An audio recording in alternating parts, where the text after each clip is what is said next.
Hello everybody, it's Terry and welcome to my channel, and this is another edition of an Orchid A Day. Today, as you can see, I am finally tackling my specimen but underperforming LAELIA anceps. It is overdue for a repot. This year it did produce one spike, although it gave me 3 new growths. There's another growth on the other side, but only one produced a spike, but the spike I'm sure was damaged by the heater being in the heater blowing air in the vicinity of this, which was my fault. But this is going to be about a 4-step process, as I can see. First of all, I'm going to have to unpot this, and then I'm going to divide that. In the process of doing that, as I look closer to it, as you can see, just on this leaf, there is a bit of scale on the plant. So I will do that, and I'll take you there with me on when I do that. After I divide the plant, then I will cut it, I will divide it, spray it, then I will come back and I will pot it up. So let's get started with getting this out of the plant, out of the pot. This has been in, I don't think there's a date on this, but I know it's been in this for at least 4 years, maybe more. But I can see already there's 2 seasons of growth, three seasons of growth right here. It did bloom off of this growth. Right here you can see there's a spike right there, and then this is the shears that did not. On the other side of the plant, it had previously flowered on this flower spike, and then it produced these 2 growths, which did not produce sheaths. And also on the other side of the plant, it produced, this is a new growth, which did not produce a sheath as well. So there are multiple points in which the plant is growing from. This was originally just potted up, and it's completely just bark, I do believe. If I can remember correctly, maybe. Yeah, I don't even see any peanuts in the bottom, which is surprising because I know that is something that I always tend to practice, is always making sure I put a layer of peanuts or something in between the bottom of the pot. So I should have took this off first. Let me take it off now. Always take the hanger off first. Makes it a lot easier.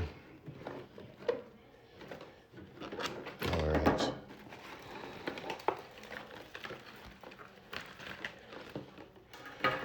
Okay, so the easiest way when you're dividing a plant is just to really let the plant do it itself.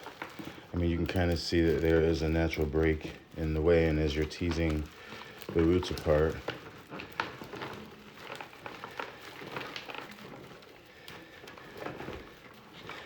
to free it from the media, it will generally tease itself apart, like it's kind of doing as I am teasing the roots apart from each other and getting some of the media out. You can see it's sort of loosening up and separating into distinct parts. And actually that's more straight than it was, so it gives me more of a definition.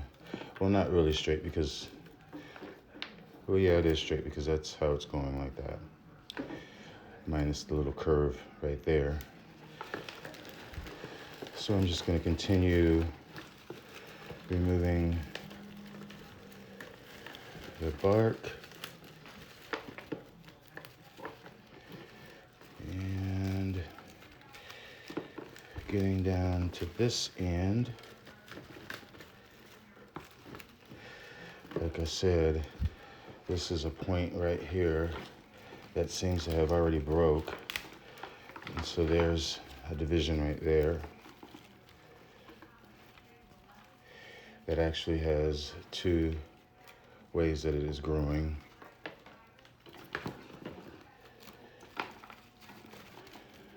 Finish getting the bark off.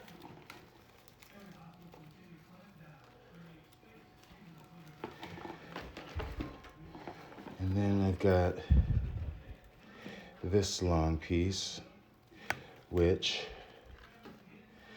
if I turn it this way, and looking along the rhizome, you want to have at least 3 bulbs. And this bulb has bloomed previously, and this has bloomed. This is the one that hasn't, well, these two haven't bloomed. So I would be more inclined to break or cut the rhizome or snap it right there, like that. And for all of you rhizome peekers, there you go. So, okay, I have this piece, and I have this piece, which is more, seems it's more in order, whereas this is sprawling. So this looks like it would be more suitable for a mount, although I'm not in that kind of a mood right now. This one, you can see how it's kind of going up. Will have to be put deep into a pot. Perhaps I might even put it back into the same pot, because you can see that it will fit perfectly in there. This one will. Okay, so these other ones, I'll figure that out. But right now, I'm gonna go outside and we're gonna get this scale off of these pieces. So I'll be back in a flash and you'll be with me.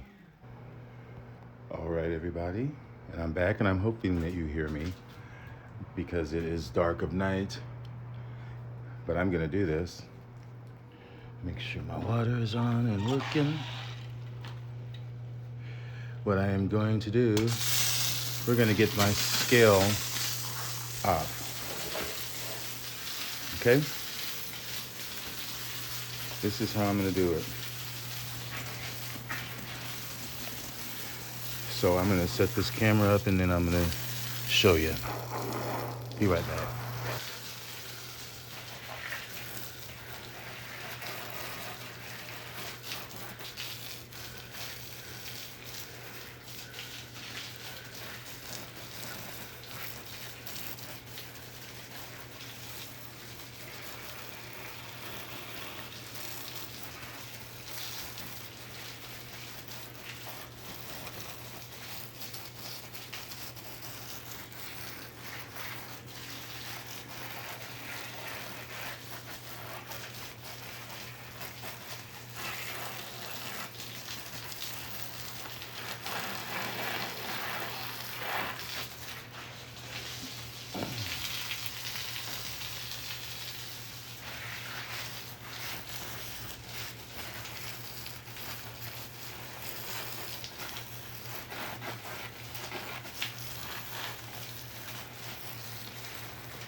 All right, I'll be right back.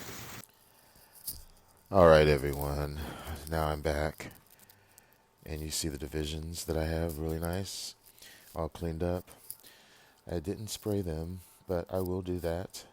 You can see that I got a lot of the scale off, cleaned up the pseudobulbs, most of them that is. Some of them still have the sheaths on them, but the ones that were heavily infested, well, they weren't really that bad to begin with, so it didn't really take a lot. But that's pretty much how I prefer to begin my defense of scale that I see, is with the hose before I even put chemicals on them. So I'm just going to pot them up. I've got the first division that you can see the pseudobulbs are fairly straight in a row. So I've got the end sticking out the back of the mesh pot. And I am going to get a little piece of metal and tie the end and secure it to the back of that basket so that when I move it, or so that it just stays in that position more secure. And as you'll see in a minute, I didn't put enough of the wire, or didn't use enough of the wire, so it is barely holding the plant to the basket. But I'll go back later and add more wire to it. You can see there it is not even connecting, but it will hold the plant in there, and it will be even more secure once I get the media in the pot. And so that's what I'm doing. And this media that I'm using, I just picked it up the other day. I showed you the bag in my other video. It was a Miracle Grow orchid bark, and I'm showing you that it is already broken down, a newly bought bag. And so that's why I really don't like to buy bagged media from big box stores, because it sits in a warehouse for so long, and who knows for how long, and it's decomposing in the bag. And for somehow along the way, um, it gets introduced to moisture, and the moisture stays somehow gets into the plastic. I don't know. It just seems like it's broken down. And I got another bag of it. I bought 2 bags, and the bag that I just opened today is even worse. There are no chunks in it. It's mostly just compost. It's horrible, but fairly easy repot. I'm adding some charcoal to it as well, and filling it in with more of that bark. It's more of a shredded bark.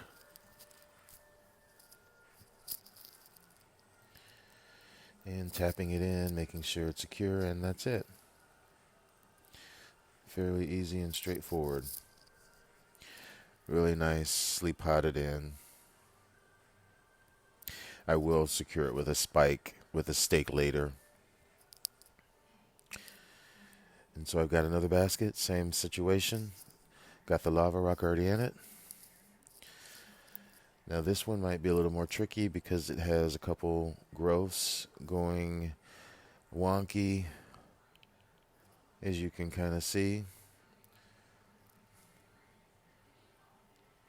And I am going to have to, this one is going to be repotted probably quicker than I usually do, because you can see the ends of the plant where the new growths are coming from are already at the edge of the plant.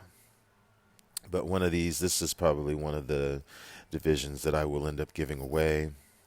I do not need 3 divisions or 3 LAELIA anceps plants. Not the same one, for sure. So I'll see what happens, where that goes to. But it's the same thing. I'm just securing it in with the lava rock, more around the roots, because this plant has a lot of roots. And then topping it off with some bark that is more like shredded compost at this state, which I hate. But irrespective of that, I will remember that there I'm showing the other bag that I just opened, how already it is looking like compost. There is no chunks of bark in it. It's all shredded, and I hate it. Um, but, you know, hopefully it will be fast draining and won't clump up like mud. I don't think so. I'm hoping not. Fingers crossed. So really, I'm just, filling in the plant, securing it in the pot. It's nothing rocket science about it. Easy peasy. The way that I grow my LAELIA anceps is, as far as the light, is I put them outside in the summertime, and as the the description that I had put before in the other segment where I was washing them off, they get watered a lot as long as they're in the sun. A little bit less. They don't get watered every day if it's a cloudy day, but they like to get a lot of water, especially while they're growing and putting up their new growths. I slow that down as their growths begin to mature, and I start to see the sheaths start to form. I try to protect it a little bit more from rain, and then I try to back off from the watering actually when they start to mature their growths, because that is a very critical time when they are very susceptible to black rot. So I generally will either move them under the canopy further or even just bring them inside. And there, that one is pretty much done. In the wintertime, they get full sun. They're pretty much in the east side of the greenhouse. Afternoon shade. They stay way high up. This last one, since it is so sprawling, and this is the one that has bloomed, well, the last 2 years, I am going to secure it in with lava rock. It is in the ceramic pot with holes. Holy clay pot, as Roger Frampton likes to say.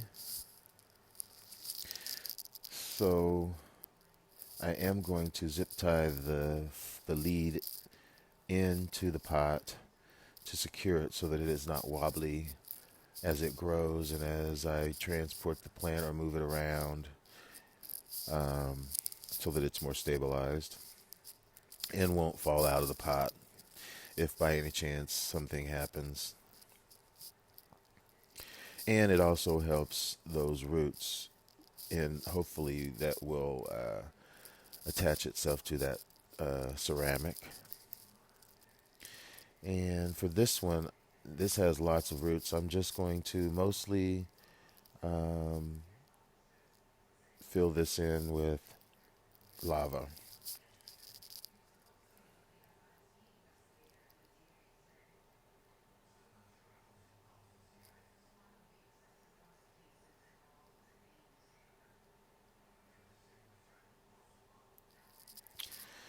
Anyway, I'm not sure what I'm doing here, but I'm just explaining why I secured that in more firmly. And I'm sure at this point I should be backfilling, covering up the roots delicately with more lava to more secure the plant into the pot.